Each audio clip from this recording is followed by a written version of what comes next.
Hello everyone, here's my video for week 6.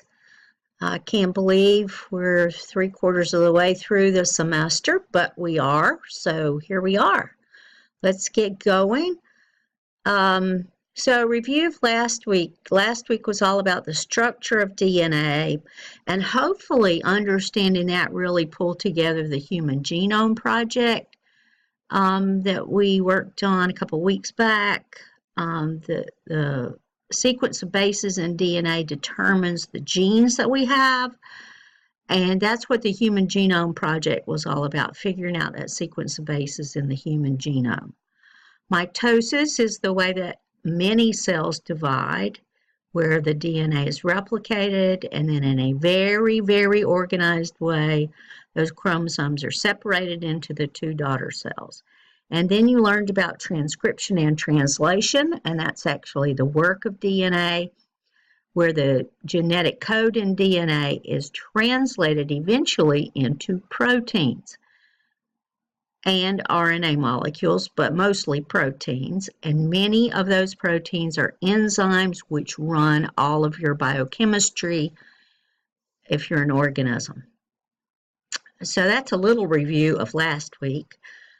This week, what's coming up is Chapter 11, which has to do with meiosis, and this is a way of reducing chromosome number in cells so that, not in all cases, but in most cases, sexual reproduction can occur. Because if you can imagine, if you put two cells together that had the same number of chromosomes as the mature cell, then every time a new generation would come along, you'd have a double number of chromosomes, and that's just not going to work. So that's why there is meiosis. Chapter 12 is all about inheritance patterns, especially Mendelian inheritance, like dominant and recessive traits, but also sex-linked traits. The chapter really can't get into all the different types of inheritance, but it does get into several. And these are terribly interesting, of course. I don't know if any of you have ever been to a genetic counselor, but genetic counselors talk to parents and prospective parents about inheritance patterns and how genetic disorders and diseases are inherited. So that's very interesting. And chapter 47 is all about biodiversity. And so why is that put into this section? Because it's biodiversity of genes, really, that we're talking about. Biodiversity is how much diversity, how many different species are located in an ecosystem.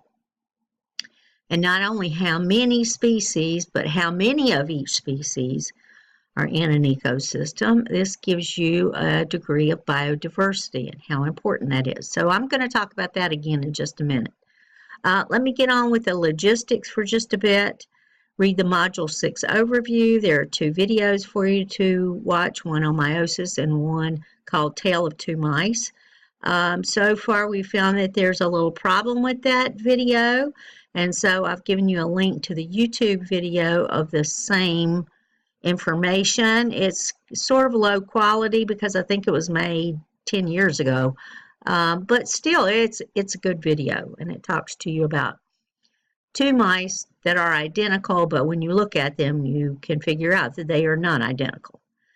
The discussion board postings this week, take a look at the rubric for that and the instructions, but basically it's a discussion of nature versus nurture. This has been an ongoing argument and discussion through hundreds of years now. Do genes determine what an organism is, or does the environment determine what the organism is? So that's nature versus nurture. And I'll talk again about that in just a minute. Your journal entry this week, I want you to follow the instructions. That's terribly important, to do what the instructions tell you to do, because that's the way that I grade the journal entry. So make sure you follow those guidelines. It's basically a discussion about asexual versus sexual reproduction. And there are issues, benefits, drawbacks to each. So you will be discussing that.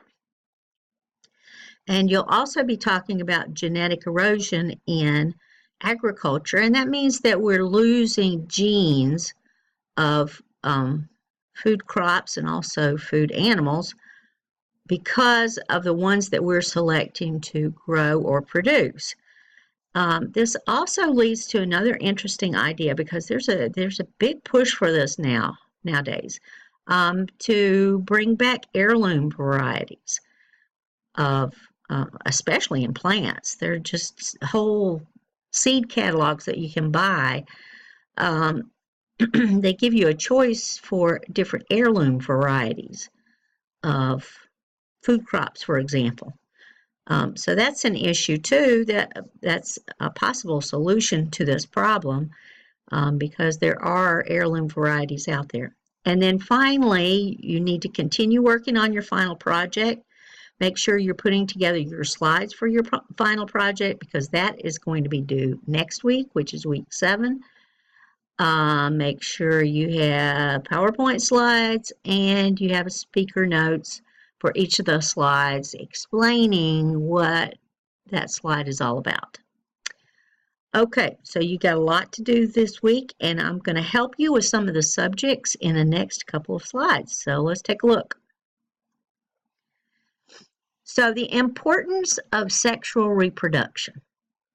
I wanted to mention this because it's part of your work this week. Why is it that so many organisms on the planet sexually reproduce? The whole point of sexual reproduction is to mix up genes from 2 parents.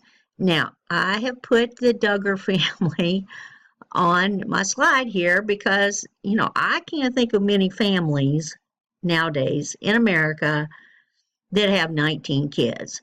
So here's a good example. If you look at the 2 parents and then you look at the children, none of the children look exactly alike, and none of the children look exactly like the parents.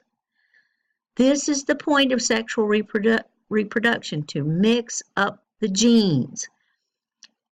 And one thing I want you to understand is it's not about what the organism looks like. Okay, sometimes that is a factor, but it's a very small factor.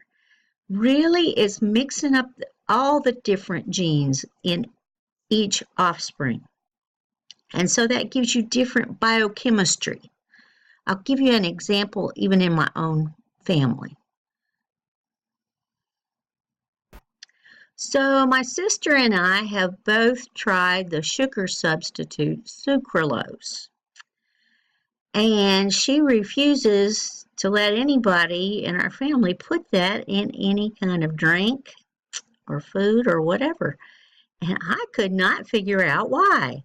So I asked her, and she said, it tastes like Clorox in my mouth. It tastes like chlorine. And I said, well, it doesn't taste like that to me. And then I looked up the chemical structure of sucralose, and sure enough, there are chlorine atoms that are part of this molecule that trick your tongue into thinking that you've drunk something sweet. So my sister and I are alike in a lot of different respects, but here is a major biochemical difference between us. I taste sucralose as sweet, and she tastes it as Clorox. So there's a biochemical difference between us. It shows you that there are biochemical differences between us. There are differences in our immunology, in our immunity, in our cell structures. There's lots of differences because of sexual reproduction. So I wanted to point that out. Then, also in this module, we have a discussion of genes and how we lose genes if we lose biodiversity. And so I want to emphasize to you that a gene is a piece of DNA. It's a section of DNA that codes for a trait. So if you think of it, a gene equals a trait in an organism. And I've given you some examples here. So albinism is a loss of melanocytes and melanin in the skin. So that's a trait that can pop up in populations. is no change in the individual except that the melanin production is not there. I show you a picture of a man who is extremely tall, and I believe he's standing next to his father. And so height is determined by genes. Now, it's not actually one gene. There are actually 5 genes that code for height. And I'm not sure in this fellow which of those genes might have had a mutation in it, but height is determined by genes. Also, in the upper right-hand corner, I show you pictures of sickled cells. And so if you've ever heard of sickle cell anemia, this is what those red blood cells look like when they sickle out under low oxygen conditions. And the problem with this is that red blood cells are supposed to be nice and smooth and oval shaped. And if they're crescent shaped like this with sharp pointy edges, they get caught in capillaries and your blood doesn't flow through and your tissues don't get oxygenated. So here are just 3 examples of different traits that are caused by genes. Biodiversity is another section. It's a whole chapter in this module. Biodiversity, like I said, means number of different species and the number of those, the quantity of those different species. And there's a section in that chapter about why is biodiversity important to human beings. Yes, all these different species are wonderful to look at. Yes, they may provide us with some medicines in the future that we don't know about now. That is true. But one thing we know, the richer the biodiversity, the healthier the ecosystem. So if we're all about keeping ecosystems functioning properly in the world, we have to consider biodiversity, and we have to increase biodiversity where we can.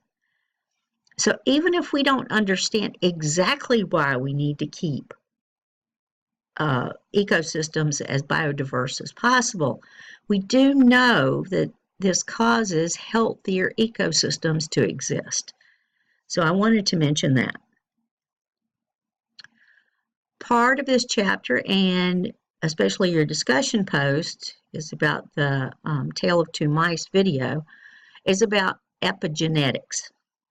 And epigenetics is a little bit hard to wrap your mind around. Epigenetics is the modification of gene expression, and it's not really changing the DNA itself or the genes themselves. It's changing the way the genes are expressed. And if you want to think about this as on and off switch for genes, that's what it really is. So turning on the expression of a gene or turning off the expression of a gene. Now what sense does this make? I want you to step back just a minute and think that every cell in our bodies contains the complete genetic code to make us the organism that we are. Okay, so think about that for a second, but then realize if you're a heart muscle cell, only some of that DNA has been turned on to make you into a heart muscle cell. If you are a bone cell, only some of that DNA has been turned on and all the rest of it has been turned off to make you a bone cell. So you see how this works? Genes have to be turned on and off in order to be expressed or not expressed to make the organism what it is. So epigenetics is a whole study of gene expression, when genes get turned on, when they get turned off, how to do this. Boy, if we could figure this out, we could cure so many diseases.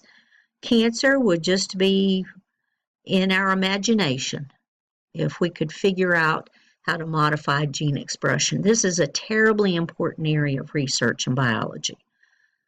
So I wanted to explain it to you a little bit simpler than what you're reading in your textbook. And then finally, the nature versus nurture arguments that have been made for a couple of hundred years now. Is it your genes that determine who you are?